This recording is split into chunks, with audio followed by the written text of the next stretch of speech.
Welcome to this video on Hardy-Weinberg Equilibrium, part of our evolution series.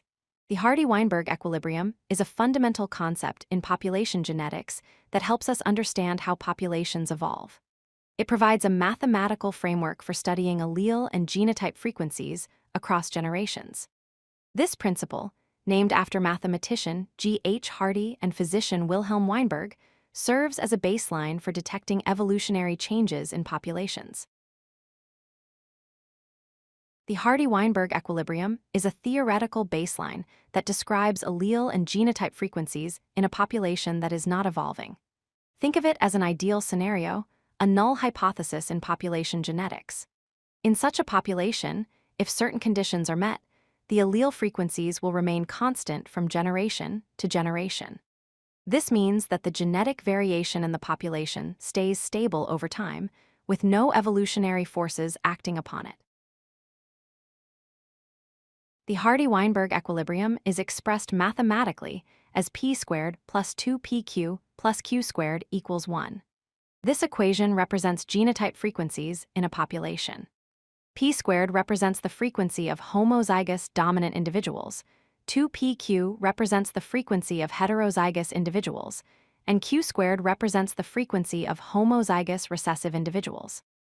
Together, these three genotype frequencies must add up to 1, representing the entire population.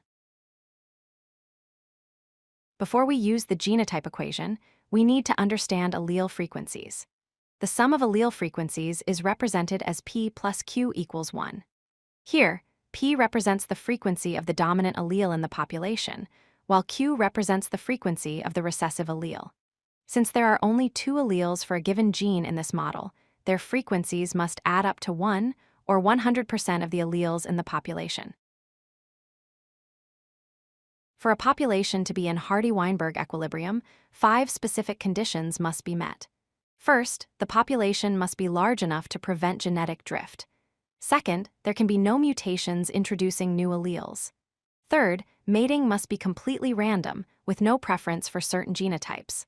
Fourth, there can be no gene flow, meaning no migration of individuals in or out of the population. The fifth and final condition is that there must be no natural selection occurring. This means all genotypes must have equal fitness and equal chances of survival and reproduction. No genotype can have an advantage or disadvantage over another. In reality, this condition is almost never met in natural populations, as some level of selection is nearly always present in nature. You might wonder why we study an equilibrium that rarely exists in nature. The Hardy-Weinberg equilibrium serves as a null hypothesis to test whether evolution is occurring in real populations. By comparing actual allele frequencies to what we would expect under Hardy-Weinberg conditions, we can detect if evolutionary forces are at work. If observed frequencies deviate from expected frequencies, we know that at least one of the 5 conditions is being violated and evolution is occurring. Let's work through a practical example to see how we apply the Hardy-Weinberg equilibrium. In a population, 16% of individuals show the recessive phenotype. We need to calculate the frequencies of both alleles.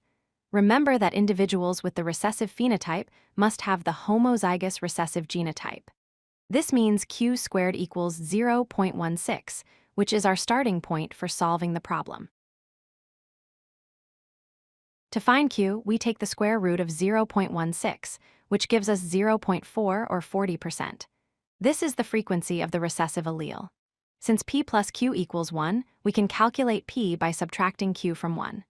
So p equals 1 minus 0.4, which equals 0.6 or 60%.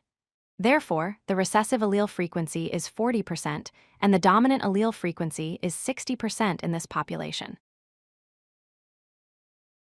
Here's the most important point to remember. Real populations rarely meet all 5 conditions required for Hardy-Weinberg equilibrium. This is actually why evolution occurs naturally.